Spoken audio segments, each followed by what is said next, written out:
1826 अब्बू मूसा रजी अल्लाहु अन्हु से रिवायत है, वो नबी सल्लल्लाहु अलैहि वसल्लम से बयान करते हैं कि आपने फरमाया, उस मोमिन की मिसाल जो कुरान की तिलावत करता है और उस पर अमल पैरा रहता है, नारंगी किसी है जिसकी खुशबू भी उम्दा और जायका भी उम्दा है। और उस मोमिन की मिसाल जो कुरान की तिलावत नहीं करता मगर उस पर अमल करता है, खजूर किसी है कि उसका जायका तो अच्छा है लेकिन खुशबू नहीं है। और जो मुनाफिक कुरान पढ़ता है उसकी मिसाल बबूना के फूल की सी है जिसकी खुशबू तो अच्छी है लेकिन मज़ा कड़वा है। और उस मुनाफिक की मिसाल जो कुरान भी नहीं पढ़ता इंद्रायण के फल की तरह से जिसमें खुशबू नहीं और मज़ा भी कड़वा है। फ़ायदे बुखारी की बाज़ रिवायत 5020 वो वियामलू बिह के अल्फाज नहीं हैं।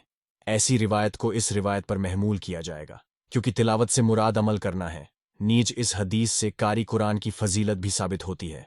और उल बारी 5/33।